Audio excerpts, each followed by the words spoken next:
Hello and welcome back, my friends. Today we're going to be talking all about water wicking gardening strategies. Such a cool technique to add to your gardening repertoire. What I'm talking about really is setting up almost an off-grid style setup where you take a larger container and put your grow pots or your seed starting pots inside, allowing them to self-water and regulate the moisture levels. It requires that you only go out to your garden maybe once a week to water. Now this can be helpful in a number of different situations. Perhaps you're going to be going on vacation for a little while. You're not home every day to water your crops, or maybe you just can't get out to the yard every day. You're very busy at work. Well, in today's video, I hope to offer you some food for thought. Perhaps you can take one of these ideas and implement it to help to ease your concerns and make gardening a bit easier and fun. All right, so before we begin today, just want to give a quick shout out to 𝗙𝗲𝗿𝗁, a fellow YouTuber. I'd credit him as being the originator to a lot of the different water wicking ideas that are out there. I recall a video he did years back where he used one of those hard plastic kiddie pools and some $1 blue Walmart fabric bags to create a self-watering, water wicking garden. Great ideas over there. You should go check out his channel. So with that being said, I just want to share with you some different ideas and ways that I've utilized these type strategies in my own garden and offer you some low-cost ways that you could get going on this yourself. So first, let's talk about containers. Now, pretty much any container is going to work. You want at least a few inches of height, even up to a couple feet or so, are going to work just perfectly. For smaller seedling cups, like these plastic solo cups that I cut slits on the bottom for drainage, you could use something like a little cheap $1 oil pan.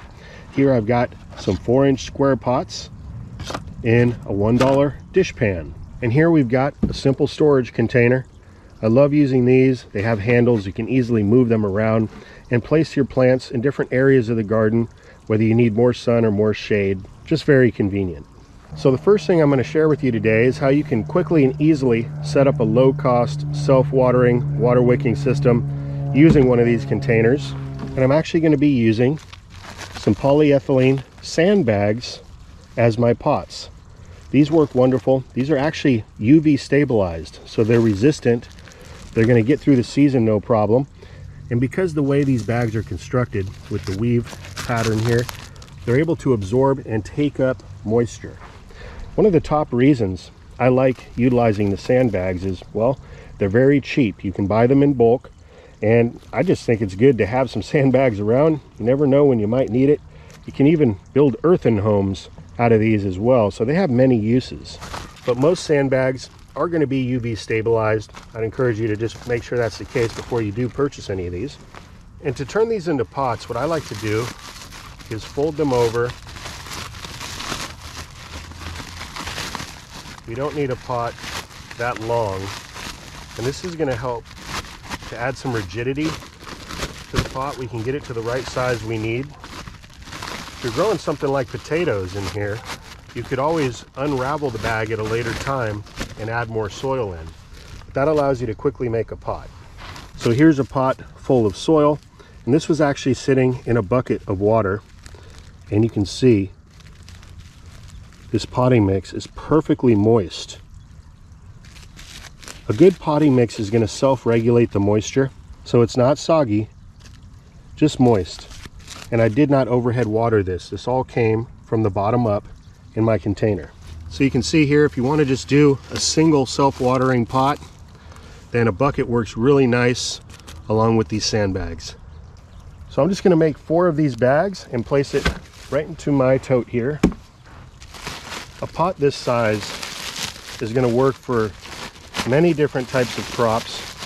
I suggest planting a pepper plant in here, or even a cucumber plant, some kale, some collards.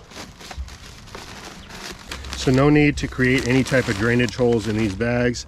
Like I said, they drain water and they wick water just as they are.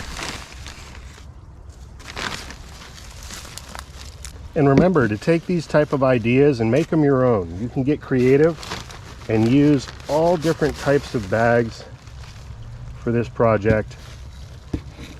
or even pots, 1 gallon, 5 gallon pots with drainage holes. They're going to absorb that water up just the same.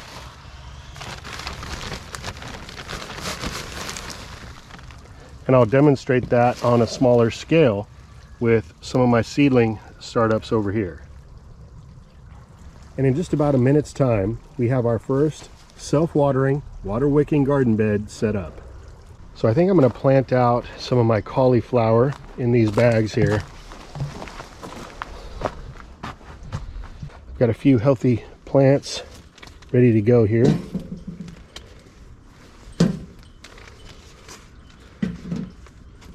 Looks like they could be using some self-watering right now. Usually I like to wait until I have some roots poking out the bottom of my little starter pots before I transplant. But in light of making this video, I'm going to go ahead and do it now. You can see we've got root development to the bottom, but a more established root ball is going to hold that transplant soil block together, which causes less shock to the plant when you go from one pot into the ground or into a larger pot.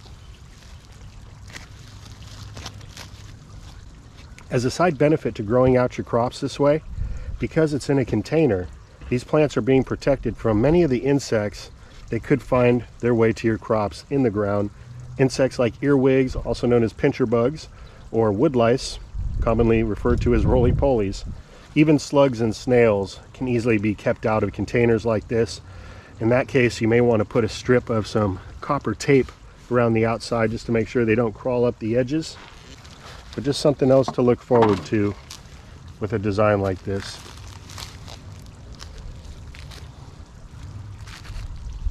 My main strategy is to stick to techniques like this when growing out annuals, but my perennials I like to get established right into the ground in their permanent homes. And it's customary around here for me to welcome in my new plants to the garden by just simply saying, "Welcome, cauliflower, to your new homes. We hope you're happy here and that you produce abundantly. We love and appreciate you." Hey, it can't hurt. I feel like I get better results doing that, and I feel good about it anyway. And now the last step here is to simply add some water to the bottom of your container.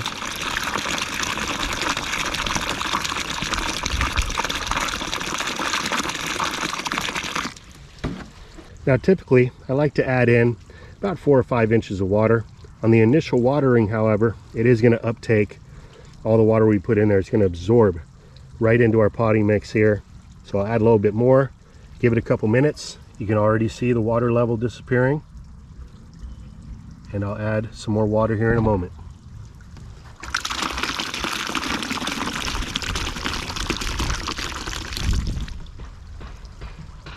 So a good humus-like soil or potting mix is going to work like a sponge, just sucking in that moisture. And once you have all your growing containers fully hydrated, and they'll let you know because they'll stop taking up that water, at that point you can keep that water level at about 4 or 5 inches. You only need to come out maybe once a week and keep this thing watered. It's going to save you a bunch of time and effort and allow you also to take off for a couple days if you need to. All right, so while we're letting that balance out, I just want to turn my attention over here to my little seed starting water wicking trays. Just going to add our soil to our little containers. These red solo cups, these are the best inexpensive plant starting pots that you can pick up just about anywhere. And it's as simple as taking a pair of scissors and cutting a little slit on either side of the cup to allow for the drainage and the uptake of water. You could also use the soldering iron technique, melt a few holes at the bottom of the cup. But this is a great technique for starting up your tomatoes, your cucumbers, your squash. Another thing I love about this technique, you can take all your plants in and out of the greenhouse or your grow room, give them some daylight, some sunshine, harden them off, bring them in at night as needed. It's just very easy to move these around. I think over here I'll start some of these mammoth sunflower seed.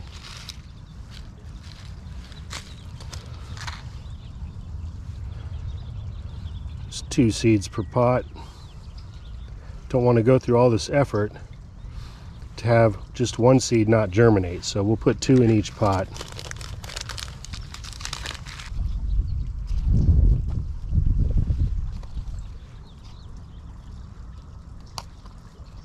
And over here, I'll sow one of my favorite annual crops in the whole world, our mini cucumber.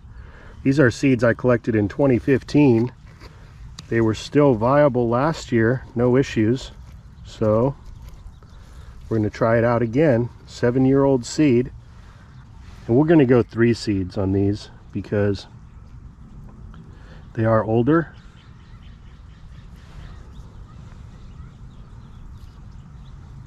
But proper seed storage is worth its weight in gold.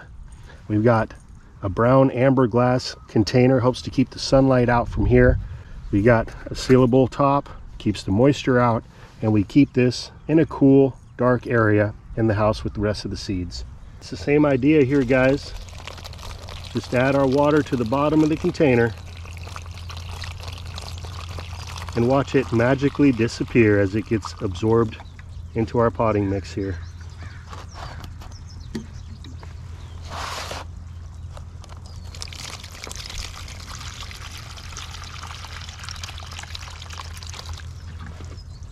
My friends, it just doesn't get much easier than this. Talk about streamlining operations, taking the headache out of having to come out and do some daily watering. And I'm only sharing this with you because I know it works a charm, as I've utilized this technique many times over. And look at that, it sucked up the water again. And you can already see the soil darkening here at the surface. That moisture has actually came all the way up to the top. And while we're waiting for our little seedling containers to take up the water, let's go make some plant tags. Don't want to forget that. The more you grow, the more confusing it can become. So these little plant tags are $10 a dozen, and a fine point Sharpie marker does a fine job.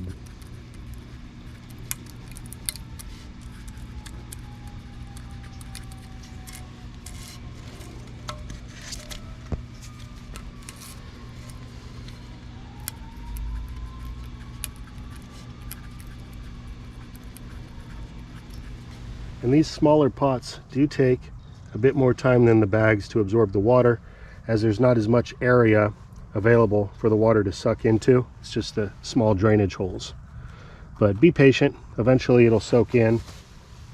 And yes, I already know what some of the comments are going to be on this video.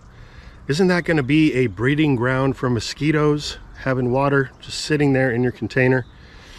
Now, you never want to have stagnant water sitting around for long periods of time.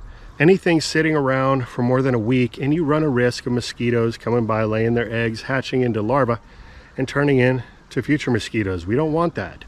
But with a system like this, you should never have a large pool of water just sitting there for long periods of time. But rather, once the pots are fully saturated and you add your water, it's going to slowly absorb into those pots over the course of a few days. And by the time you come out and do your next watering, there's no water in there, so you're replacing it with fresh water.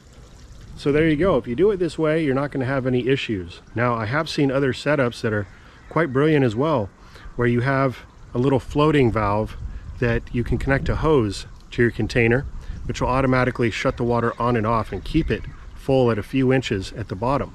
In that case, a problem could potentially arise, so I'd recommend dropping in a mosquito dunk. These little mosquito dunks, when you place it into your container of water, will help to control and kill off any mosquito larvae for 30 days. And these are used in organic gardening quite often as a side benefit. This is also going to kill any fungus gnat larvae. So if you do have a problem with fungus gnats, you're able to get 2 benefits from 1 treatment. But these little pucks last a long time in standing water. They're safe for fish. You can throw them into a pond. Doesn't hurt birds or anything like that. And it's the same as these mosquito bits, which I share with you in a previous video, is a very convenient way to make a little tea in your watering can to water your plants with, and it kills that fungus gnat larva. So hey, if you comment about mosquitoes, I know you didn't watch the whole video. For those of you that have stuck around to the end here, I truly do appreciate you spending your time with me. I value your time very much. If you got something out of today's video, I sure would appreciate if you smash that thumb button for us. If you haven't already, consider subscribing to the channel. New uploads every week, sometimes every day, and I'm always giving you updates on all the different things going on around here. So with that, thank you for watching. Have yourself a good one. Until next time, this is Dan from plantabundance.com. Take care. I'll be talking to you again soon.